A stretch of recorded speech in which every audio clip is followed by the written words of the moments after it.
آقا صلی اللہ تعالی علیہ وآلہ وسلم کی بے انتہا عاجزی۔ ہمارے پیارے اور میٹھے میٹھے آقا صلی اللہ تعالی علیہ وآلہ وسلم نے اپنے اسوہ حسنہ کے ذریعے ہم غلاموں کو حقوق العباد کا خیال رکھنے کی جس احسن انداز میں تعلیم دی ہے، اس کی ایک رکت انگیز جھلک ملاحظہ فرمائیے۔ چنانچہ ہمارے جان سے بھی پیارے آقا مکی مدنی مصطفیٰ صلی اللہ تعالی علیہ وآلہ وسلم نے وفات ظاہری کے وقت اجتماع عام میں اعلان فرمایا، اگر میرے ذمے کسی کا قرض آتا ہو، اگر میں نے کسی کی جان و مال اور آبرو کو صدمہ پہنچایا ہو، تو میری جان و مال اور آبرو حاضر ہے، اس دنیا میں بدلہ لے لے۔ تم میں سے کوئی یہ اندیشہ نہ کرے کہ اگر کسی نے مجھ سے بدلہ لیا تو میں ناراض ہو جاؤں گا، یہ میری شان نہیں۔ مجھے یہ امر بہت پسند ہے کہ اگر کسی کا حق میرے ذمے ہے تو وہ مجھ سے وصول کر لے یا مجھے معاف کر دے۔ پھر فرمایا، اے لوگو، جس شخص پر کوئی حق ہو اسے چاہیے کہ وہ ادا کرے اور خیال نہ کرے کہ رسوائی ہوگی، اس لیے کہ دنیا کی رسوائی آخرت کی رسوائی سے بہت آسان ہے۔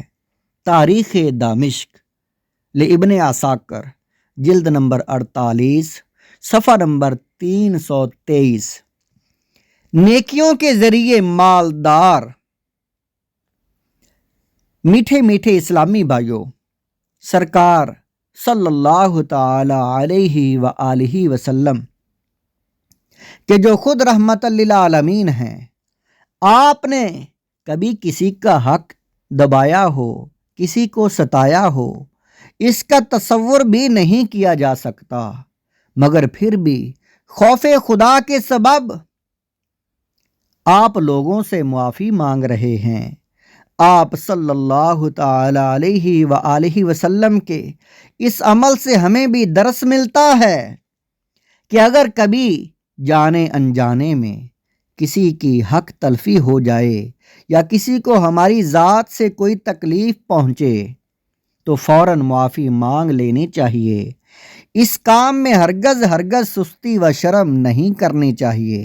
کہیں ایسا نہ ہو کہ کل بروز قیامت ایسی شرمندگی کا سامنا کرنا پڑے کہ ساری مخلوق کے سامنے رسوائی ہو۔ لہٰذا عاجز بن کر فوراً معافی مانگ لینی چاہیے۔ مانگ لینے ہی میں دین و دنیا کی بھلائی ہے، ورنہ آخرت میں اپنی نیکیاں دینی پڑ جائیں گی، اور نیکیاں نہ ہوں تو مظلوم کے گناہوں کا بوجھ بھی اٹھانا پڑے گا، جیسا کہ سرکار مدینہ، سرکار نامدار، مدینے کے تاجدار صلی اللہ تعالی علیہ وآلہ وسلم نے استفسار فرمایا، کیا تم جانتے ہو مفلس